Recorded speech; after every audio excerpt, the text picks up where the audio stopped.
Okay, so let's have a bit of a chat about polyvagal theory and attachment theory. So two theories coming together, two worlds colliding.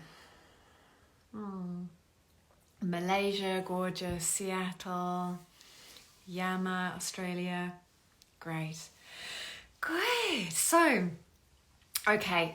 when we're looking at polyvagal theory is the theory of Stephen Porges, and a wonderful therapist called Deb Dana has really helped to bring Stephen Porges' work with the autonomic nervous system into the therapeutic world, so that we can start to understand more what happens in the nervous system when we sense danger around us. And Stephen Porges calls that neuroception, when we neurocept danger. And an example that I love to use about that is, let's say I'm walking along and in my peripheral vision, I see somebody with the gait and kind of look of my father, who was a really scary man.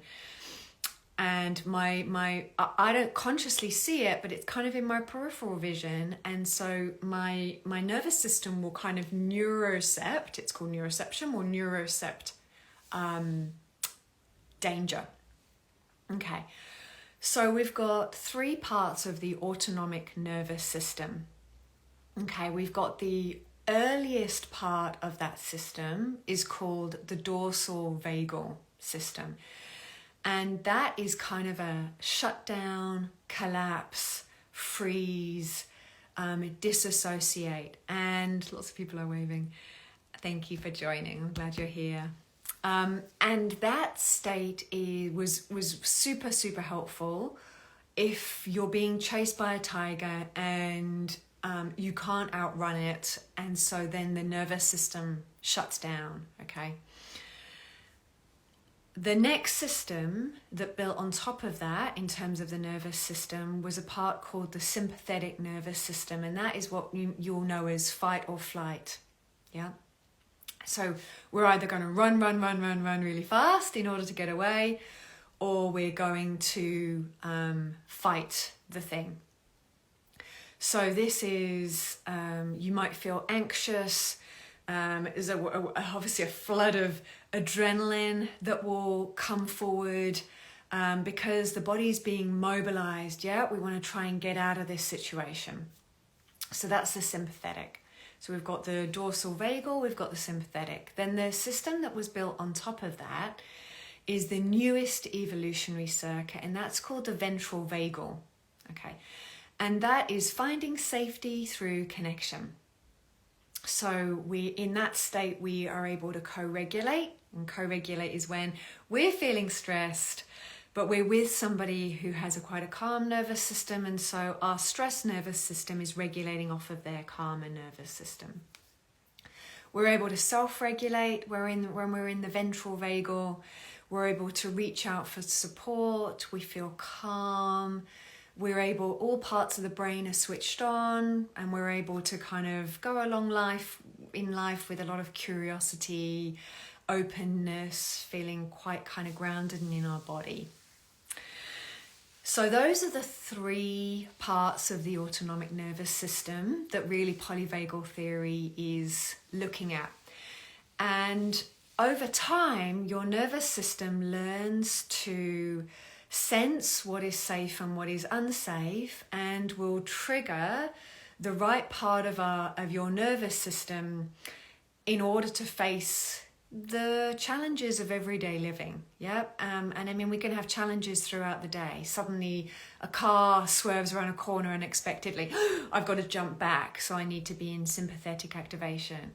I'm in a business meeting where I need to be where I'm feeling quite calm and quite connected and quite confident, and then I'll be in ventral vagal, right? I'm quite calm in that state. Maybe something happens and I'm feeling trapped and terrified in that moment. I might go into dorsal vagal, shut down. So those are the three main states. So how does this tie in with attachment theory? So in attachment theory, which was the theory of Bowlby and Mary Ainsworth built on it later, we have secure attachment, which is about 50% of the population. And then we have insecure attachment, which is again about 50% of the population. And of the insecure attachment styles, you have anxious attachment, we have avoidant attachment, and we have what's called disorganized attachment, okay? And disorganized attachment is a little bit of the other two together and is often linked in with a trauma background, okay? So avoidant attachment is when we have learnt to have a wider space relationally between us and our caregiver as a child. And the reason for that can be quite complicated, and I don't want to go into it necessarily here, but it's where we're kind of reaching out for connection to get our needs met, and for whatever reason, the attachment figure isn't really available. And so we stop reaching out and we just start to rely on ourselves. And it creates what's called an avoidant attachment style. And remembering it's a relational pattern. Someone said closed captions would be good. How do I add closed captions? Don't know if I can do that from here. Sorry, it's not showing up as an. If anyone knows how I can add closed captions, I'm very happy to do that. But I can't see it as a function. Yeah. So I'm not sure it's possible, sorry, on this app.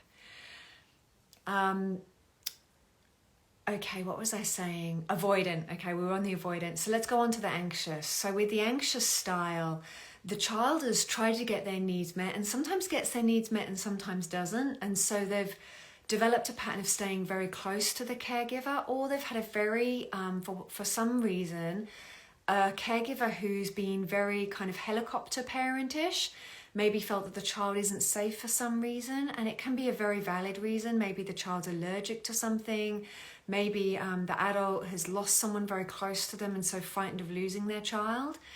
That can cause an anxious attachment style. Okay, so there's a few different reasons, and they all come under insecure.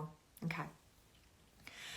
Now with the anxious attachment style, what can happen is there's this constant feeling of anxiety, right? Of I need to stay close to this person in order to be safe. I need to stay close. I need to shout quite loudly in order to be seen. And so their nervous system can kind of be stuck in this sympathetic activation.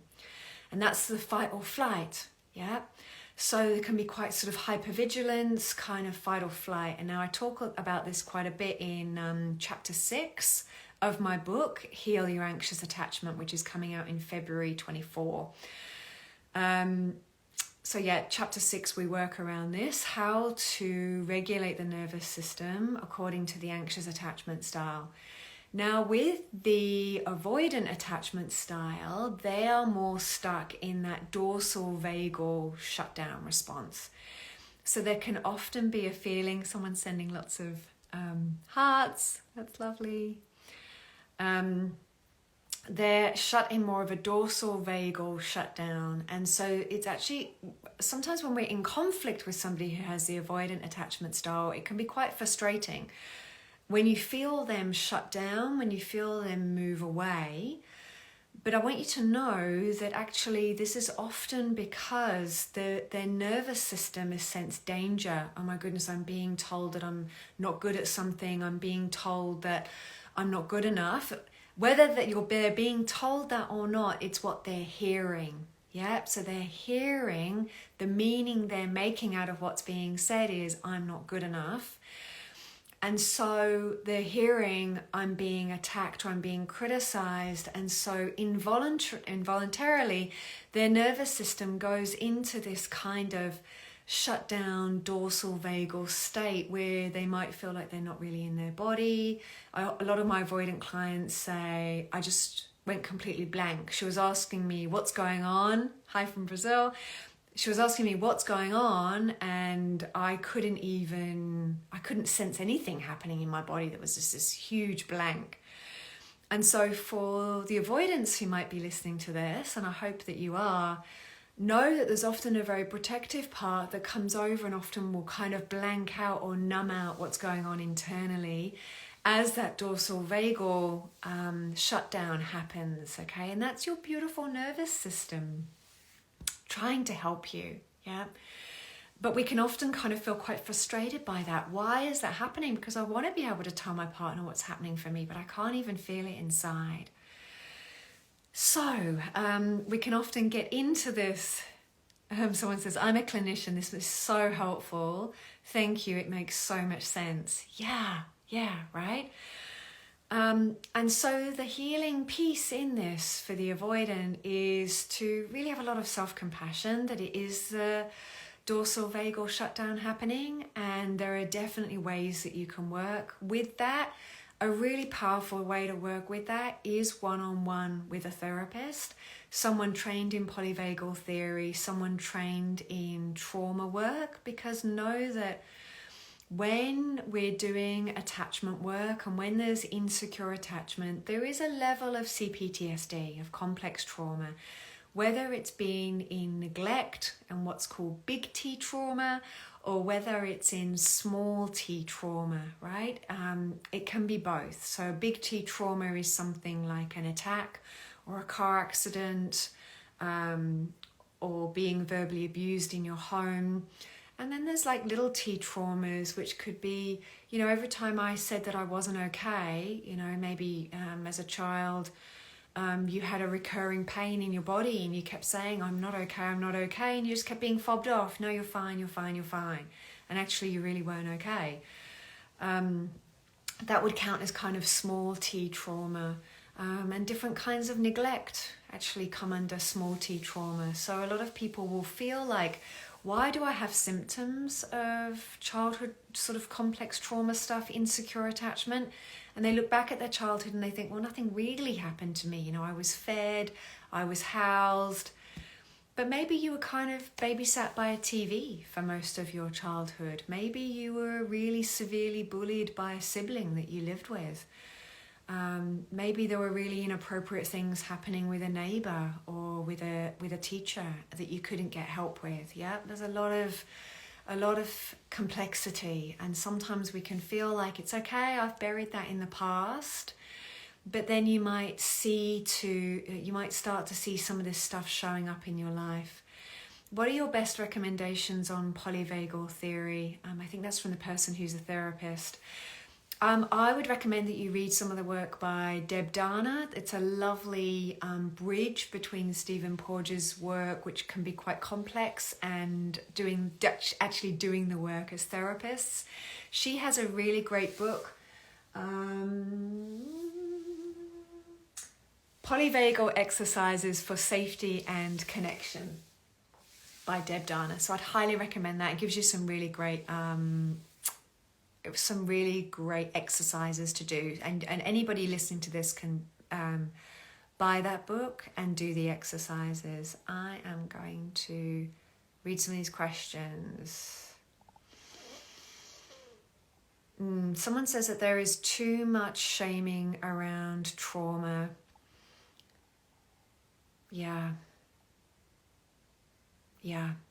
There's a lot of shaming around trauma, and there's a lot of, so I guess sitting inside of me is I'm really happy that people are talking about the different kinds of trauma that can happen and framing things as traumatic for a system. And I think we always need to think about trauma as traumatic for a particular system. Because what might be traumatic for one system, for somebody, let's just think about two different people. One who has a lot of family support, who's being raised in a community and a society that feels very safe. And then somebody who doesn't have a lot of family support and who's being raised in a community and an environment that has a lot of unsafety in it. They are two very different experiences for a child to grow up in. So you might have two people who are in the same train crash. They see the same things, they have the same experience. This person recovers, they've got a lot of support and a lot of resilience to recover from that. And this person gets PTSD. Yeah, because there isn't the same kind of support, and there's a different programming in the nervous system around how to recover and around trauma. So I'm very happy that it's being spoken about a lot more. Okay, here's some specific questions about relational, avoidant, and anxious. So what about an avoidant who is unaware? How do we approach in the most effective way? It's a great question, and there's a lot of compassion in that, because you're clearly sensing into how do I talk about it. So everybody's a bit different, and the way that you would do this, you know, can be a million different ways to do it. But one possible way could be always from a very heart-centered place. So it might be, you know, I notice that when we have these really heated moments and when we're in conflict together, that I get this sense of you kind of shutting down. It's like you're still here with me, but I get this sense of like a confusion in you, or like whatever you're sensing, just kind of naming whatever you're sensing. And you might say to your partner, do you get a sense of that when we're in those really heightened states? And they might say, I don't know what you're talking about. Or they might say, yeah, I do feel like that. And in those moments, I feel like there's panic. And I feel like I'm going to say the wrong thing. And I just want you to calm down. And I panic. And I can't stop it. And it feels childish. But that's just what happens. So that is a very beautiful, open, explorative conversation, right? Where you're not attacking, you're not shaming them. It's just, I'm noticing this and I would love us to do this better. How can we do it better? And I'd love to hear kind of what happens for you. Yeah, a few people saying, can you post that? A few people saying, thank you. Yeah, so feel free to ask any questions about either of those topics. Polyvagal theory, attachment theory. Would you please pin the book name in the comments? Yeah, I'll pop it in the comments on this, but it's, I think it was Polyvagal Exercises for Safety and Connection by Deb Dana. I just put it back on my shelf earlier, so I know exactly where it is. That's it, someone popped it in there. Polyvagal Exercise for Safety and Connection by Deb Dana. Yeah, she's got some lovely stuff. Okay, so just any other questions, pop them in the people coming in and waving. Great to see you all. And so wonderful to have people from all over the world really diving into this work, and so wonderful, I think, to see a lot of psychologists starting to get really interested in more of the psychotherapy space. A lot of people ask me, kind of, Jen, what's the difference between psychology and psychotherapy? So psychology is a lot more sciencey. A lot of people who study psychology go off and do research. There's a lot of evidence-based modalities that are used in psychology, which is wonderful because they're evidence-based, and can be quite limiting sometimes because some of the very effective techniques are very difficult to standardize and put a protocol to and actually do research on, and get rid of all the variables. So there are things that we know are highly effective in deep healing that are not as research-based, but we know that they work. A great example of this is internal family systems. We know that is very powerful and works very well, and it is the treatment of choice for psychedelic assisted psychotherapy. So when people are in a different altered state of consciousness, so this is just, this is a big topic in Australia, because you may or may not know that Australia is leading the way. The overarching body in Australia, whose name escapes me, I know it's the FDA in America, the Australian ones escape me, has just signed off on the use of psilocybin for depression and the use of MDMA for PTSD. So when people are going to be taking those medicines. MAPS, which is the leading training institute around that in America, their treatment model, once people are under, is internal family systems. Now, there's not a lot of research-based evidence around internal family systems, but we know that it works. Yeah. So for those of us who are psychotherapists, and a big wave to all the psychotherapists, so there's a lot of psychologists who are busy training up in internal family systems. Okay, someone said, how did you start on this journey? Thank you for sharing with us. I can tell you that you are very passionate. I am, yeah. Okay, how did you start on this journey? I started on this journey actually doing my own healing work. I came into a mixed faith marriage and found it very tricky with my partner's family. And that brought up some of my own unprocessed childhood trauma. So I grew up with a parent with some mental health issues. I grew up in quite an unsafe environment in different ways. And so I had some stuff to process as an adult. And I started looking for my own healing. I studied energetic healing, kinesiology. I did a lot of energetic modalities. And then worked my way into psychotherapy. And so it's really been a 19-year journey of doing a lot of parts work through the inner child, inner parent, the transactional analysis model. Lots of work with EMDR. Just lots of different things that I found really helpful at different times. Yeah, okay. So what about someone who is unable to take accountability for their behavior? They justify their behavior by shifting blame on anything else chronically. Yeah, so that can happen when we have very strong protective parts and very strong shame parts, that as soon as they feel criticized, that feeling of shame comes up, and that is so unbearable that the defensiveness and protectiveness comes up immediately. And so I frame that as people having a very strong protective system, because they're protecting underneath that very wounded and often shamed parts. Now, some people will go through their whole life not being able to even to look at those at all. They will just keep that protective wall up. And that's a choice, right? We can't make people make contact with those parts of themselves. And they can feel really, really frightening. Yeah, those more vulnerable parts that will feel the shame and feel not good enough, and the stuff underneath it. So yeah, relationally, if you're in a relationship with someone who can't take accountability and just justifies and has that very strong protective system, eventually you'll have to come to a place where you'll have to decide if you want to stay with that person or not. You could potentially go and do some couple work together and see what happens.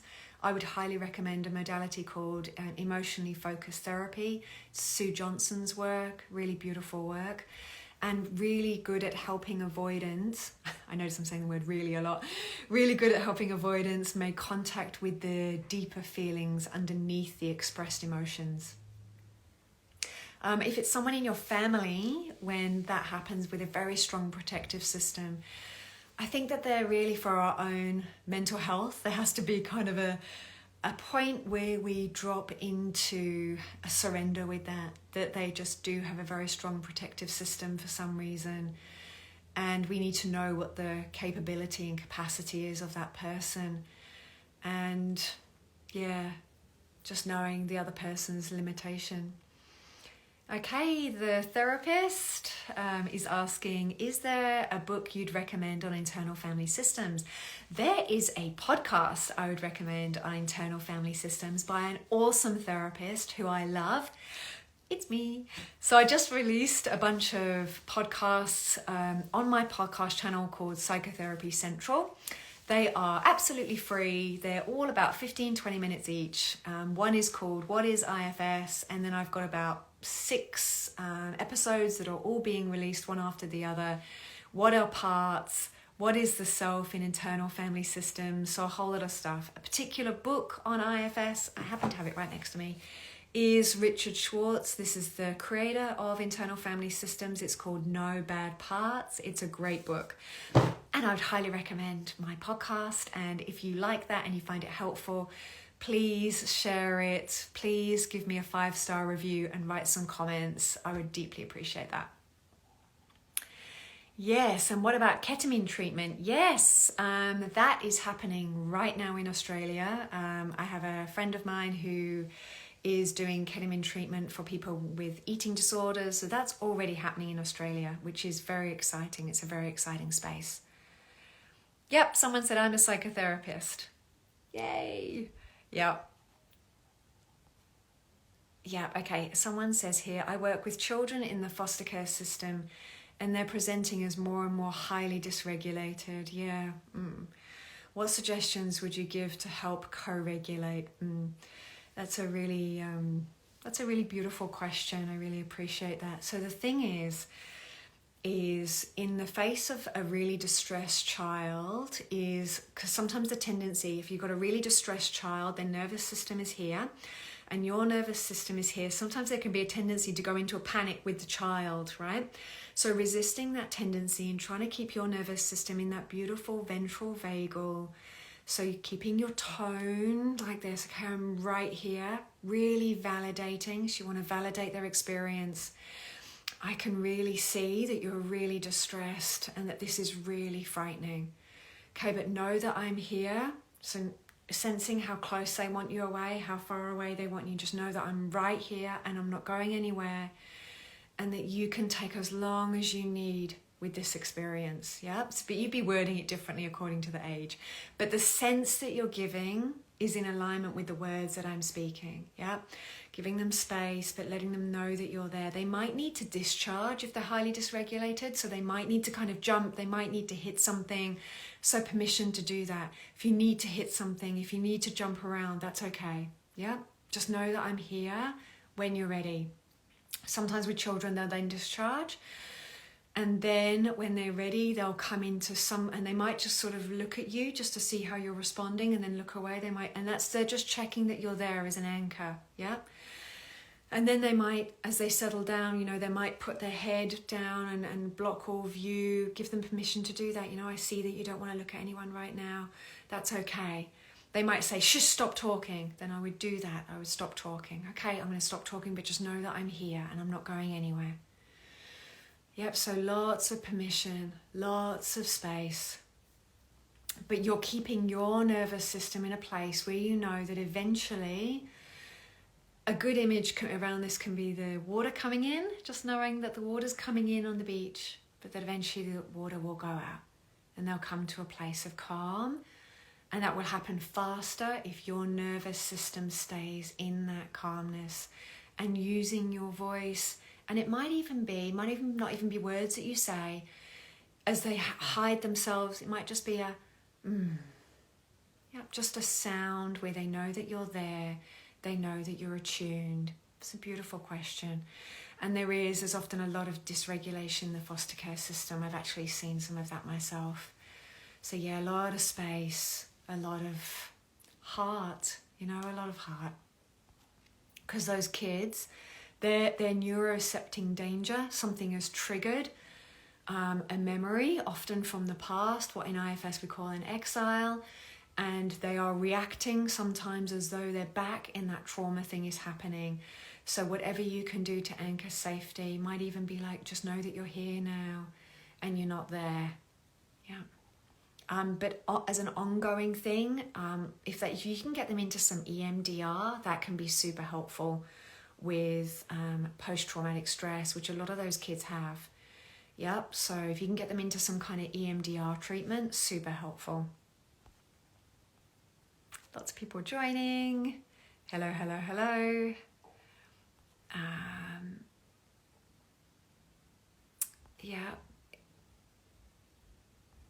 Yeah, just checking for any.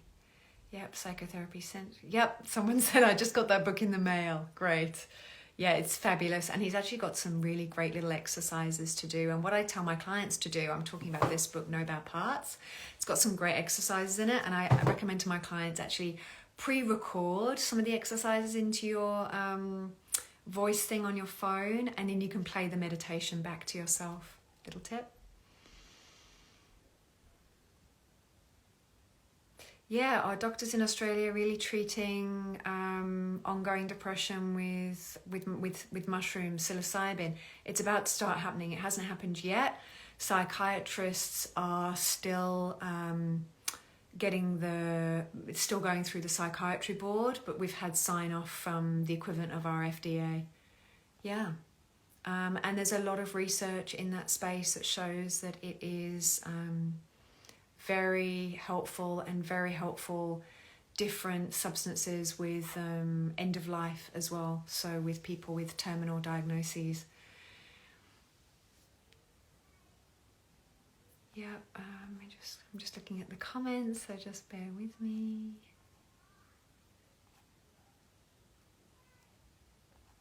Lots of people saying hi. Okay. So we've had a lovely discussion today about polyvagal theory. We broke down the different parts of the autonomic nervous system, and then we related that to different attachment styles. We had quite a lot of conversation about I appreciate you, and I look at you. Oh, thank you. Hopping off for bedtime. Yeah. So wherever you are, yeah, thank you for being here. We had a look at the attachment styles. We had a couple of book references.